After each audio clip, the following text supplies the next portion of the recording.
Assalamualaikum warahmatullahi wabarakatuh. Kami bertiga ingin menyaksikan sebuah tugas kelompok. Di sini saya akan menjelaskan tentang array dan linked list.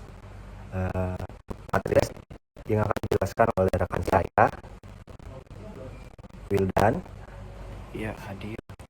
Materi QW yang akan dijelaskan oleh rekan saya, Ahmad Zaki.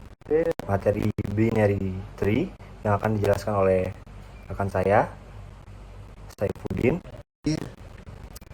Materi grab yang akan dijelaskan oleh rekan saya, Alfiansa. Hadir.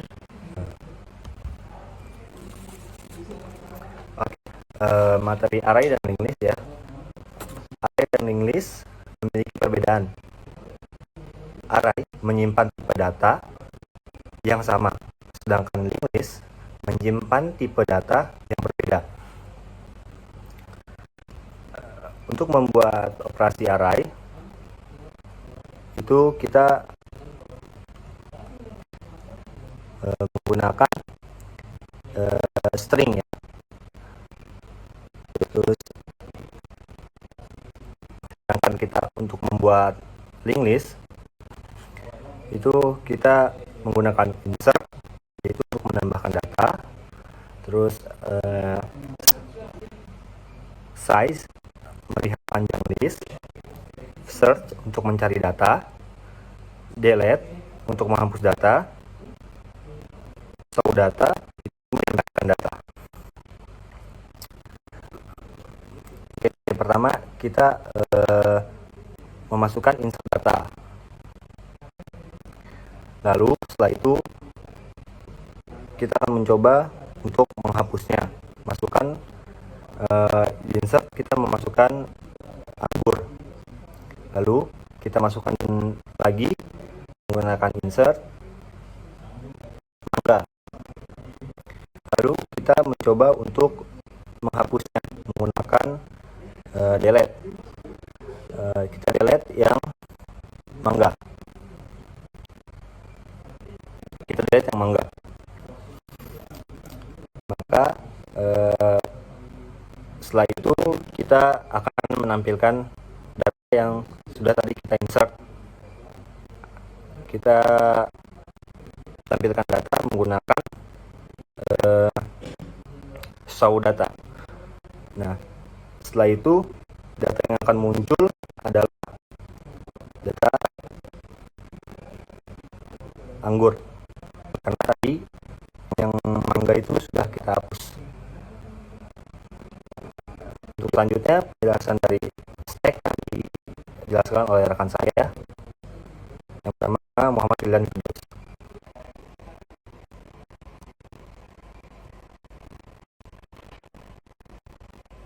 Baik. Di sini saya akan menjelaskan tentang stack. Stack atau nama lainnya itu tumpukan merupakan bentuk khusus dari linear list yang pemasukan dan penghapusan elemennya hanya dapat dilakukan pada satu posisi, yaitu posisi akhir dari list. Prinsip stack adalah last in first out atau LIFO. Untuk operasi yang ada pada stack akan saya jelaskan. Yang pertama, empty. Empty ini digunakan untuk memeriksa apakah stack kosong atau tidak. Yang kedua, size digunakan untuk mengembalikan nilai stack. Yang ketiga, push digunakan untuk menambahkan item pada posisi paling atas. Yang keempat, pop digunakan untuk menghapus item paling atas. Yang kelima, top digunakan untuk mengembalikan posisi ke elemen paling atas. Yang terakhir, noel digunakan untuk menampilkan jumlah elemen pada stack.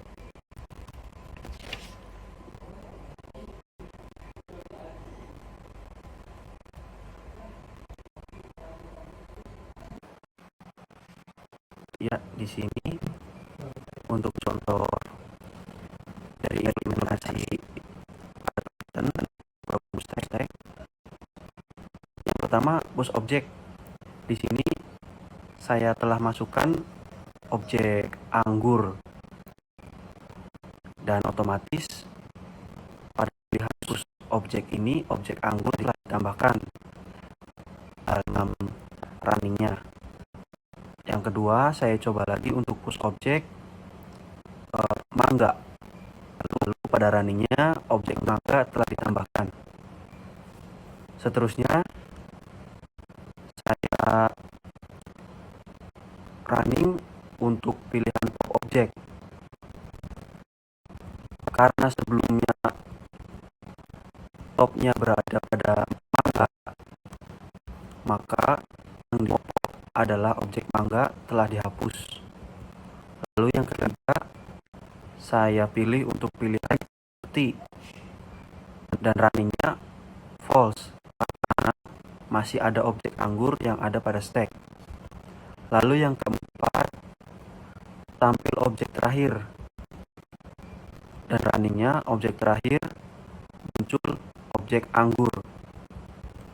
Lalu yang kelima, panjang dari stack.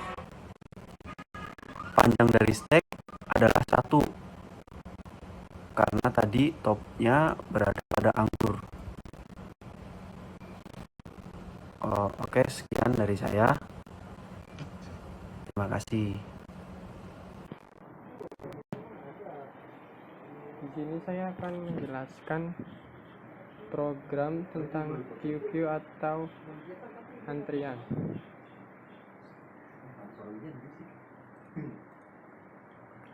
Untuk yang pertama di sini ada def is empty atau fungsi is empty untuk memeriksa apakah antrian penuh atau kosong.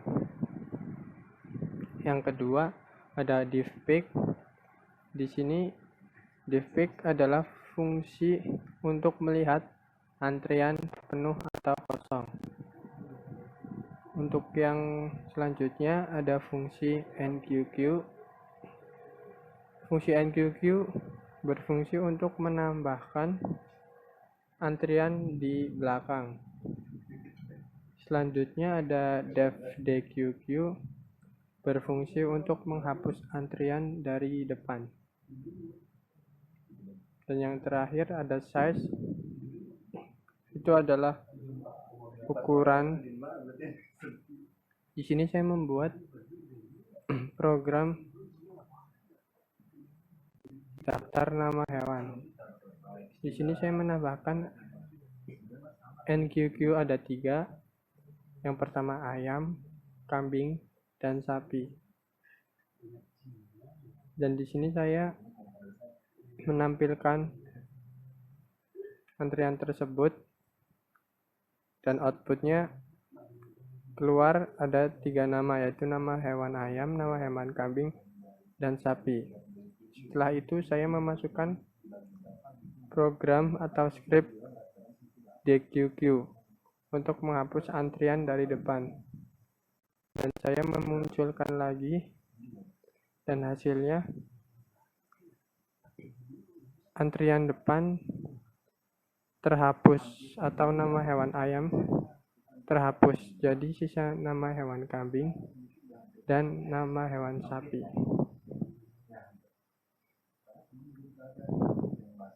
Sekian penjelasan dari program QQ. Assalamualaikum warahmatullahi wabarakatuh. Selanjutnya, nama saya Muhammad Tursyid. Saya akan menjelaskan tentang aplikasi tree atau pohon binari dan biasa disebut dengan binary tree.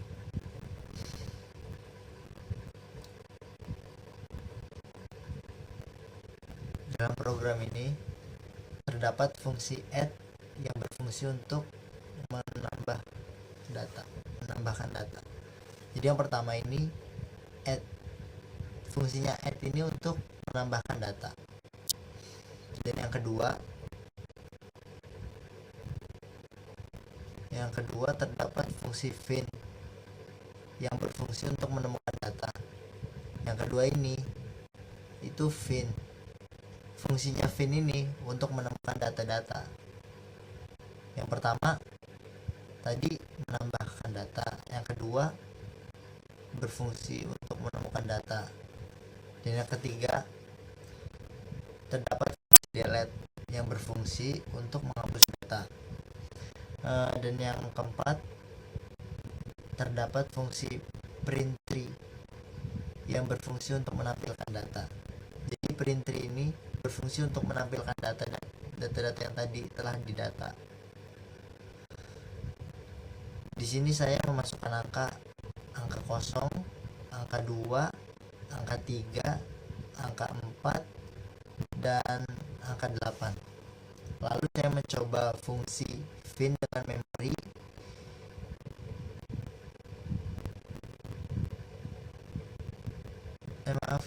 Lalu saya mencoba fungsi fin dengan mencari angka 5 dan angka 10. Maka hasil yang ditampilkan akan non, karena data 5 dan 10 tidak terdapat pada tree.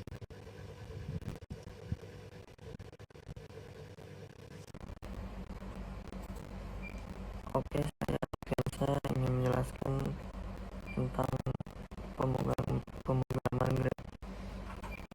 Di sini ada fungsi alpet. Fungsi ini digunakan untuk menemukan semua path atau semua jalur dari titik A ke titik E. Pada fungsi ini menggunakan 4 buah parameter, yaitu graph sebagai data graph, start yang merupakan titik mulai dari urutan graph, end yang merupakan titik berakhir, dan path yang digunakan untuk menganalisis path berbaris kosong. Ikut penjelasan mengenai algoritma yang telah saya buat. Menganalisis path dengan isian path digabung dengan start. B. Jika start sama dengan akhir, maka mengembalikan nilai path dalam list. C. Jika start tidak ada dalam graph, maka dikembalikan nilai list kosong. D. Inisialisasi list baru bernama path dengan tanda kurung. Pengulangan setiap node atau value yang dimiliki oleh node tertentu dalam graph dengan list start. F. Jika node atau value tidak ada di dalam path, maka lakukan rekursif dengan di inisialisasi new path dengan mengganti beberapa parameter, yaitu start sama dengan node, path sama dengan dalam kurung dengan path. Dia lakukan looping sebanyak isi dengan new path. Jika node sudah ada dalam path, maka hentikan looping. I. Ketika looping selesai, lakukan pengembalian nilai list path.